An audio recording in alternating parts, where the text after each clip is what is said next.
It's almost Halloween, and what better way to celebrate than scaring yourself silly by playing some of the best and most horrifying games on offer. Yeah, I know Red Dead Redemption is out really soon too, but just stick with me, alright? I got some really good games here. One of them even has sweet gameplay kickbacks for treating animals nicely, so it's just like Red Dead. Sort of. Not really.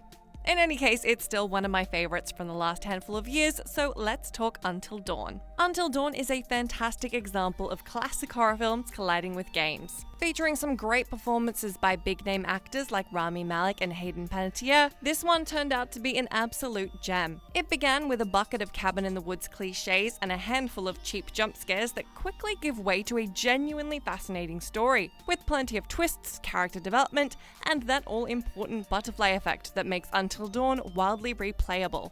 The relationships between characters change based on how you treat others while playing as each of the characters, and these sometimes have dire consequences if somebody doesn't like you enough to help you escape a foe.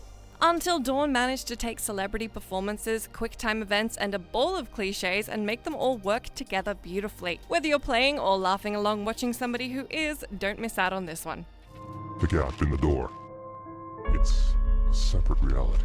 Seeing as I don't want you to spend $1,000 on a PS4 on eBay that still has PT installed, I'll take this moment to say that of course PT is a fantastic horror game. But you know what else is great, won't break the bank, and can actually be installed on your current gen platform of choice? Resident Evil 7. Resident Evil 7 is truly the product of everything fantastic from the series so far, and the best horror influences from PT. Losing Silent Hills was a massive blow for horror fans, but Resident Evil 7 knocked it out of the park after so many stumbles away from its horror roots over the last few installments. The terrifying undercurrent of this game never lets up, and there's a great balance between resource management and old-school survival mechanics, coupled with newer action-oriented ones. Resi 7 has an engaging narrative strung through the center, gorgeous visuals to lock you into the horror of it all, and the ability to arm yourself and blast the ever-loving crap out of all that goes bump in the night, which you'll be thankful for if you play any of the other games on this list. It's also well worth booting this one in VR should you have the necessary hardware for a great scare or a great laugh,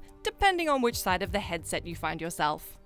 You'd be hard-pressed to find a horror game from recent years that tops Amnesia: The Dark Descent. It offers up a spectacular survival horror undercurrent, a sanity meter that obscures your vision when the game's frightening foes are in your line of sight, and a gorgeously detailed game world. But if you're a horror fan, I'm guessing you know that. Though what you might not know is Frictional Games' most recent game, Soma, is a whole other kind of brilliant.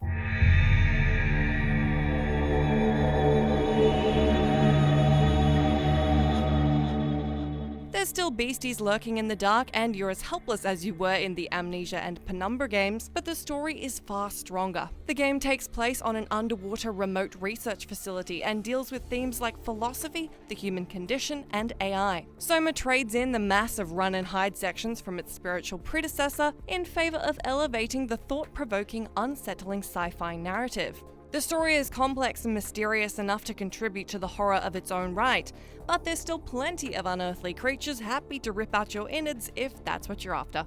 If you want something a little more left of center, look no further than Little Nightmares. At its core, it's a 3D side-scroller a la Inside, but with grotesque and unsettling visuals that complement what amounts to a giant game of hide-and-seek. You step into the tiny shoes of Six, a little kid in a yellow raincoat, trying to escape all manner of beasties set to spot or sniff you out. Chilling sound effects, a massive size differential, and horrifically realistic, disgustingly proportioned creatures out for blood make journeying through this one extremely creepy, especially given that this is one of the rare cases where seeing your enemy is actually more frightening than imagining them, thanks to the twisted art style and repulsive character design. The game is as detailed and beautiful as it is stress-inducing. If you're a puzzle platformer fan who loves a touch of horror, you really can't go wrong with this adventure of hiding under beds and rekindling childhood whimsy, so long as you're alright with the occasional mangled foe biting at your heels.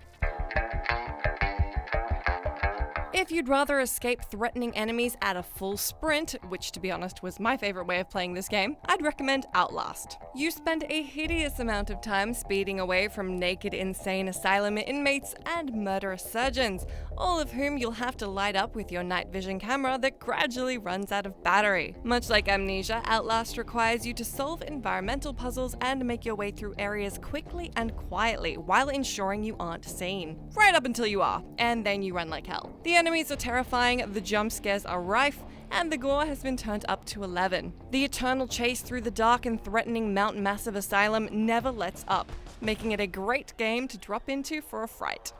Outlast is a fun horror romp, but man, there's a lot of people around, like all the time. If you're looking for a more isolating experience, why not check out Alien? Isolation.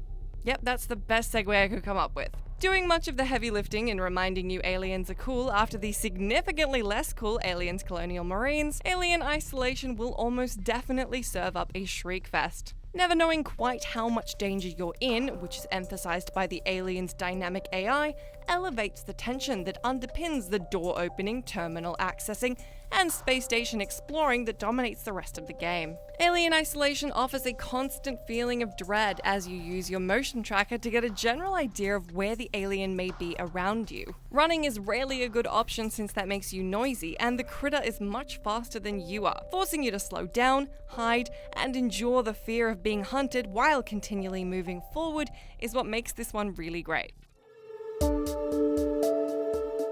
Alright, so maybe you've heard of Alien Isolation and Outlast. Let's round this up with a great game that you may not have heard of. Layers of Fear. Layers of Fear is a psychological horror game where the biggest frights come from your protagonist's mind. Overshadowing the jump scares, of which there are plenty, is the destruction of reality and your trust in the game world. You play an artist attempting to complete his life's work, and revealing what has happened to him and his role in the psychological nightmare he's found himself in is really fascinating. Losing the comfort in a knowledge of your environment and learning that you can't trust your perception is a panic-inducing experience. As items and rooms in the game world constantly warp and change, there are no moments of security. You won't be hunted or pursued in this 4-hour nightmare, but the horrors of a broken reality, unsettling audio and visual design, and psychological scares make Layers of Fear into a twisted, gone home type experience, and, in my mind, one of the most frightening on this list.